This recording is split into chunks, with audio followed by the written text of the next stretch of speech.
빌립보서 강의 70번째 시간입니다. 오늘은 빌립보서 4장 23절 지난 시간에 이어서 두 번째를 함께 나눠볼 텐데요. 빌립보서 강의 마지막 시간입니다.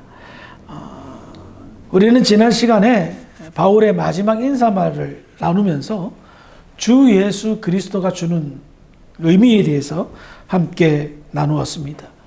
주 예수 그리스도란 진리 중에 진리입니다. 우리의 주인이며 우리의 유일하신 신이 누구입니까? 바로 예수님입니다. 나의 주인이자 나의 유일하신 하나님, 그분은 예수님인데 그리스도, 즉 우리의 구원자 되신다, 메시아 되신다라는 겁니다. 그분을 통해 저와 여러분들은 구원을 받았습니다. 우리의 과거와 현재와 미래의 죄의 용서를 받고 사함을 입어 이제 우리는 그 믿음대로 하나님의 나라의 영광 가운데 영생의 축복을 받았으며 한 걸음 한 걸음 그 나라의 완성을 향하여 걸어가고 있는 것입니다. 이처럼 주 예수 그리스도라는 그 이름 속에는 크고 놀라운 진리가 숨겨져 있었던 겁니다. 그러기에 사도 바울은 마지막으로 주 예수 그리스도의 특별한 은혜를 주기를 소망합니다. 그래서 그는 마지막으로 이렇게 얘기하죠. 은혜가 너희 심령에 있을지어다. 주 예수 그리스도의 은혜가 너희 심령에 있을지어다. 이렇게 선포하는 이유는요, 바램을 넘어서 강제라도 이 일이 이루어지기를 바라는 사도의 염원을 담은 것입니다. 그렇습니다. 바울의 마지막 소원, 강제적으로도 이루기를 바라서 했던 이 선포 한 가지였습니다. 그것은 은혜였습니다. 이 은혜가, 주 예수 그리스도의 은혜가 저와 여러분들, 빌립보 교회 성도들, 모든 성도들의 심령에 있기를, 항상 머물기를 원했던 겁니다. 그렇다면 우리는 여기서 생각해 볼 것이 있습니다. 주 예수 그리스도의 은혜, 이 은혜가 무엇입니까? 우리는 은혜를 이야기하면 일반적으로는 피상적으로 생각할 때가 좀 많습니다. 그래서 은혜 받았습니다라고 말할 때에 자신의 상황과 환경 가운데 위로를 받거나 응답을 받거나 아니면 주변 분위기와 상황을 통해서 판단하는 경우가 많습니다. 틀린 말은 아닌데요. 바울이 말하는 이 은혜는 더 근본적인 접근을 통해 이해할 필요가 있습니다. 앞서도 우리가 얘기했죠. 주 예수 그리스도의 라는 그 의미가 무엇인가를. 그런데 사실은 그 은혜라는 답이 주 예수 그리스도 안에 담겨져 있습니다. 주 예수 그리스도의 은혜이기 때문에 그 은혜가 주 예수 그리스도로 의하여 설명되어진다는 겁니다. 그렇다면 주 예수 그리스도가 주는 은혜는 무엇일까요? 에베소서 2장 8절의 말씀입니다. 제가 읽어드리겠습니다. 에베소서 2장 8절, 너희는 그 은혜에 의하여 믿음으로 말미암아 구원을 받았으니 이것은 너희에게서 난 것이 아니요 하나님의 선물이라. 아멘. 그래요. 바울은 여기에서 예수님의 은혜가 바로 믿음이라 말합니다. 그런데 그 믿음이 내가 믿어서 믿어진 것이 아니라 하나님의 은혜로, 하나님의 선물로 말미암아 생겨난 믿음이라 이야기하고 있습니다. 그리고 그 믿음의 결과를 무엇이라고 말합니까? 그 은혜에 의하여 믿음으로 말미암아 구원을 받았으니. 그래요. 믿음의 결과는 구원임을 이야기하고 있습니다. 바울은 주 예수 그리스도의 은혜로 말미암아 파생된 믿음과 구원이 항상 우리의 심령에 머물기를 바랬던 겁니다. 그렇습니다. 믿음으로 말미암아 얻게 된 구원은 은혜 중에 은혜이며 그리스도를 믿는 모든 자에게 가장 큰 축복이자 하나님의 선물이라 성경은 증거하고 있습니다. 그래서 그 은혜가 내 심령에 어떻게 해요? 머물러 있어라. 떠나지 말고 머물러 있으라는 것입니다. 더 나아가 예수님이 주는 은혜 무엇일까요? 성경을 찾아보겠습니다. 빌립보서 2장 6절부터 8절까지 전에도 한번 살펴봤던 내용인데요. 빌립보서 2장 6절부터 8절까지 우리 천천히 읽어보겠습니다. 시작. 그는 근본 하나님의 본체시나 하나님과 동등됨을 취할 것으로 여기지 아니하시고 오히려 자기를 이루어 종의 형체를 가지사 사람들과 같이 되셨고 사람의 모양으로 나타나사 자기를 주시고 죽기까지 복종하셨으니 곧 십자가에 죽으십니다. 아멘. 마지막 구절 곧 십자가에 죽으심이라 라는 이 구절을 주목하시기 바랍니다. 이 말씀은 무엇을 의미합니까? 예수님의 헌신과 희생을 설명하는 구절입니다. 예수님은 어떤 분입니까? 일반 사람이었습니까? 목수의 아들이었습니까? 아닙니다. 하나님의 아들이었습니다. 하나님의 아들이 인간의 모습으로 오는 성육신하는 것은 은혜 중에 은혜였습니다. 그런데 거기에 더 나아가 그분이 저와 여러분들의 죄를 대신하여 가장 고통스러운 죽음인 십자가형에서 죽음을 당하셨다는 겁니다. 그분의 희생, 그분의 헌신, 그분의 충성, 우리 심령 속에 머무른다면 나는 어떤 자세를 취할 수가 있을까요? 다른 사람 비교하지 말고 나를 위하여 그리스도가 그렇게 낮아지셨고 인간으로 오셨고 죽음을 당하셨단 말입니다. 누구 때문에? 나 때문에. 이것이 바로 그리스도가 우리에게 주는 은혜였습니다. 그 은혜를 내 심령 속에 머물게 한다면 도대체 어떤 일이 벌어질까요? 이 은혜는 내 심령에 머물게 되면 자연스럽게 나의 삶의 태도와 자세는 어떻게 하면 하나님께 영광을 돌릴 수 있을까? 어떻게 하면 내가 받은 그 은혜를 예수를 위해 살 수 있을까? 그렇죠? 당연하잖아요. 그건 우리가 다 경험했던 것 아니겠습니까? 이 은혜가 내 심령에 진짜로 머문다면 교회는 영적인 활력이 생길 겁니다. 생기가 나타날 겁니다. 그리고 내 삶 속에 의미를 부여하면서 시간 가는 줄 모르고 감사와 기쁨으로 더 나아가 주님이 주시는 평강으로 살게 될 것입니다. 그 은혜에 감사하는 삶. 개인적으로 불평과 불만이 많으면 피곤해요. 근데 감사가 많으면 어떻죠? 너무 좋은 거예요. 기쁜 거예요. 예? 행복한 거예요. 감사가 많은데 근데 그것이 내 심령에 늘 머무는데 내가 어떻게 행복하게 살지 않을 수가 있겠습니까? 예? 그것이 바로 은혜의 비밀이었던 겁니다. 그런데요, 한번 생각해 봅시다. 주 예수 그리스도의 은혜가 내 심령에 있지 않고 머물지 않고 떨어졌어요. 소멸했어요. 어떻게 될까요? 은혜가 없으면 일단은 교회 생활이 억지가 됩니다. 억지로 하는 거예요. 은혜가 떨어졌으니 억지가 되는데 맡은 바 직분이 있어. 맡은 바 책임이 있어. 그래서 어떻게 해요? 어쩔 수 없이 억지로 합니다. 그러니 즐겁지가 않죠. 그렇죠? 억지로 하게 되면 즐겁지가 않습니다. 그리고 비교합니다. 그리고 비평합니다. 비난합니다. 불평합니다. 원망합니다.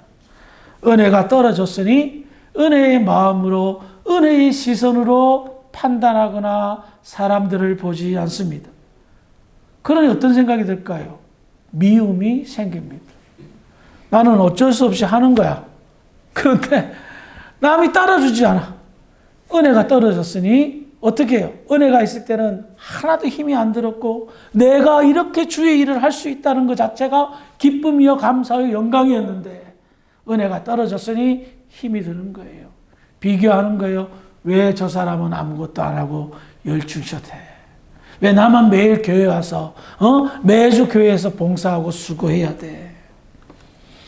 미움이 생기면 다툼이 생기고, 다툼이 생기면 분열과 분쟁이 생깁니다. 그래서 사탄은요, 우리의 심령에서 은혜를 긁어내려고, 은혜를 떨어뜨리려고 수단과 방법을 가리지 않는 거예요. 은혜가 떨어지면 교회의 기능이 마비됩니다. 성도의 역할이 중단되어집니다. 교회 일은 얼마든지 사람의 힘으로도 할 수 있고 돌아갑니다. 은혜 없이도 교회 일 열심히 할 수 있습니다. 봉사할 수 있습니다. 수고할 수 있습니다. 그런데요, 은혜라는 힘으로 하지 않고 그저 사람의 힘으로 하게 되면 반드시 탈이 나게 됩니다. 그 탈이 뭐냐? 왜 나 안 알아봐줘? 나의 수고와 나의 봉사를 왜 안 알아봐줘? 대표적인 게 연말연시나 크리스마스 되면 사회지역 봉사단체에서 커다란 프랭카드를 만들어 놓고 많은 선물들을 가져오고 경로당, 양로원, 고아원, 가난한 사람들 찾아가서 베풉니다. 그러면서 대문짝나게 사진 찍고 자랑하고 박수 칩니다. 이게 뭡니까? 내가 봉사하는 것 알아봐 주세요라는 거예요. 그런데 은혜가 떨어져서 사람의 힘으로 교회를 하다 보면 몰라봐 줄 때도 있습니다. 자기 딴에는 많이 했는데 목사가 그것을 눈치를 못 채고 못 알아줬어. 그럼 어떻게 될까요? 아시다시피 말은 시험에 들었다 하지만 실질적으로는 뻔한 것입니다. 사람의 힘으로 하면 자연스럽게 맥 빠지게 됩니다. 자기가 자기를 칭찬해 주지 않고 알아봐 주지 않으면. 그럼 어떻게 될까요? 그동안 봉사했던 수고했던 땀 흘림을, 그 열심을 공격하고 비난하고 비판하는 데 사용합니다. 교회의 지도자들에게 왜 나 뭘 알아봐줘? 말은 그렇게 안 하지만 표현이 그렇게 되는 겁니다. 그럼 어떻게 될까요? 상처로 남습니다. 데미지를 입습니다. 본인은 말할 것도 없고요. 교회도, 중직자들도, 목회자들도 상처를 받습니다. 그러면 어떻게 돼요? 맥이 빠지고 하기 싫어지고 상처는 흉터로 남죠. 그러면 그 흉터가요, 사람을 자극합니다. 그래서 떨어져 나간 사람들을 많이 봤습니다. 주의 일을 안 하는 것 자체하더라도 교회를 떠나는 사람들도 많이 봤습니다. 원인을 생각해 보니 심령의 은혜가, 주 예수 그리스도의 은혜가 없이 했던 경우입니다.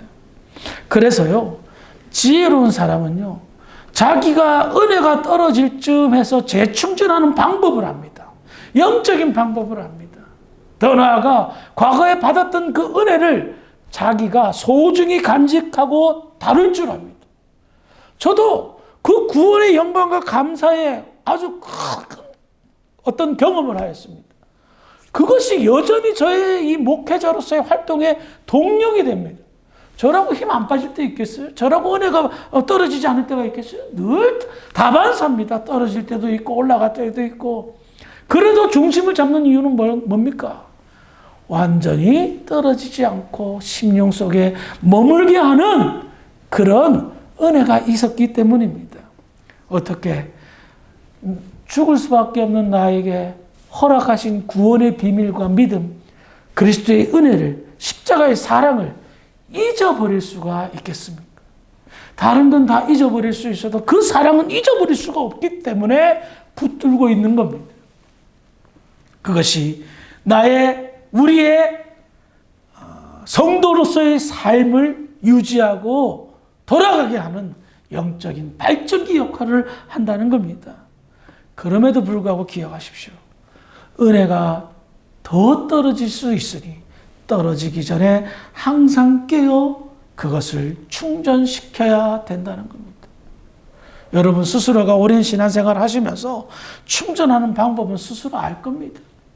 기도가 충전이 되면 기도를 해야 되고, 찬송이 충전이 되면 충전해서 찬송해서 충전받으며, 말씀, 예배, 봉사, 각종 하나님이 주신 달란트를 멈추지 않고 돌아가실 때까지 내게 주신 그 달란트를 사용하면, 영적인 달란트를 사용하면 나는 끊임없이 재생되어지고 충전되어진다는 겁니다.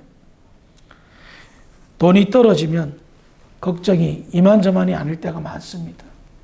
옛날에 우리나라 못 살 때는 쌀독에 쌀이 떨어졌을 때 얼마나 걱정들 많이 했습니까? 그런데 기억하십시오. 은혜가 떨어지면 진짜 심각하게 걱정해야 됩니다. 왜 그런지 아세요?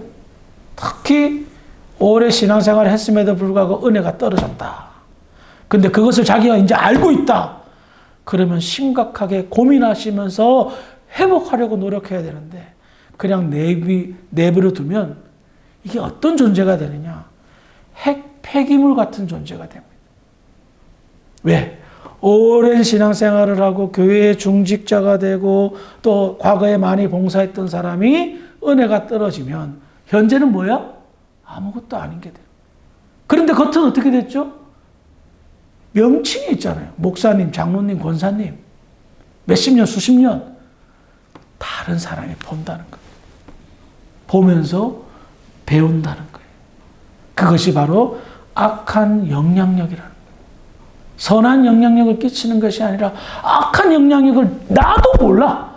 내가 그렇게 비춰지고 있고 이렇게 끼치고 있다는 사실을 몰라. 왜? 내 자신이 지금 은혜가 떨어진지를 모르기 때문에. 그래서 은혜가 떨어졌는데도 멀뚱멀뚱하는 거예요. 그것을 충전하고 채우려고 하지 않는 거예요. 정말 걱정해야 될 것은 신앙생활 오래 하신 분들이 걱정해야 될 것은 돈 떨어지는 거, 쌀 떨어지는 거 걱정해서는 안 돼요.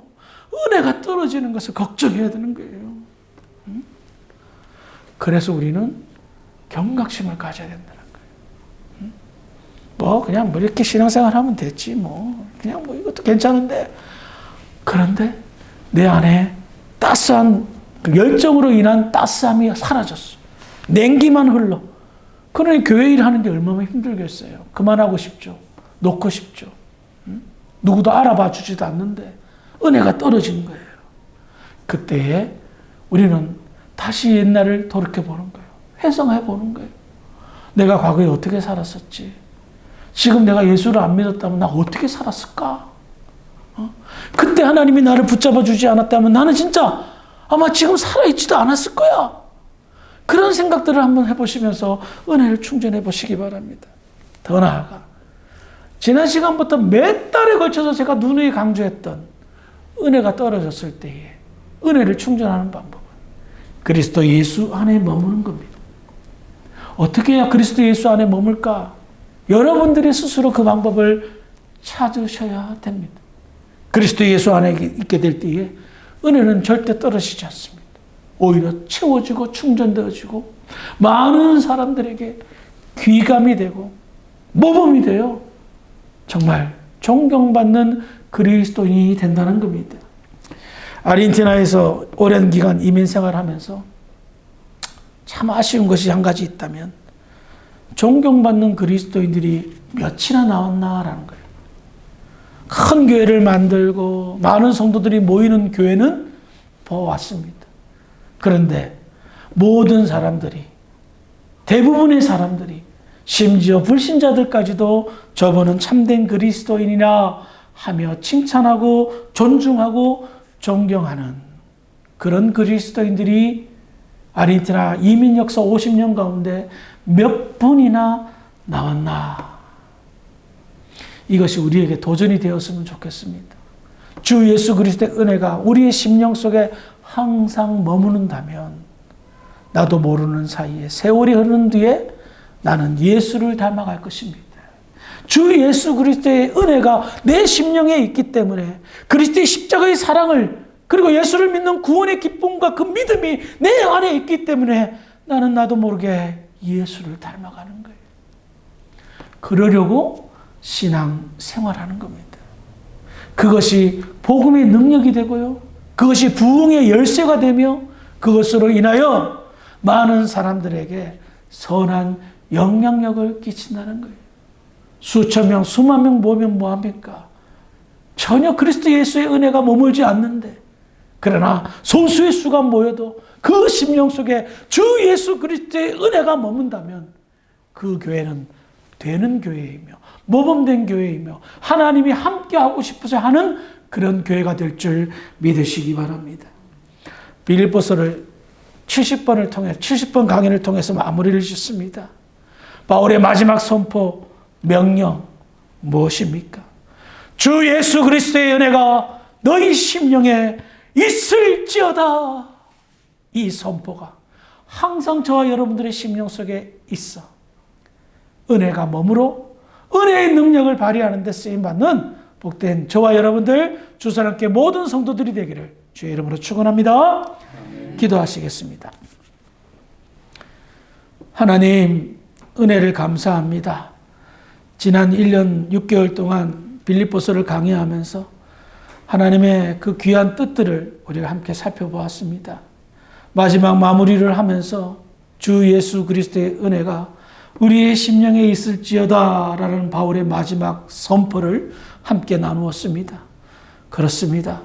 주 예수 그리스도에 대한 이해를 하고 주 예수 그리스도의 은혜가 우리의 심령에 머물게 될 때에 그 사람은 가장 축복을 받는 사람이며 행복한 사람이며 하나님의 기쁨이 되는 사람인 줄 압니다. 우리 교회가, 우리 성도들이 주 예수 그리스도의 은혜가 심령에 머무는, 항상 머무는 그런 교회, 그런 성도가 되게 하여 주시옵소서. 그래서 하나님의 영화로움을 드러내고 이 땅에 선한 영향력을 끼치고 아버지 그리스도인으로서 존중받고 존경받는 그런 주사랑교회 모든 성도들 될 수 있도록 할렐루야 축복하여 주시옵소서. 그리 될 줄 믿고 감사하며 예수님의 이름으로 기도합니다. 아멘.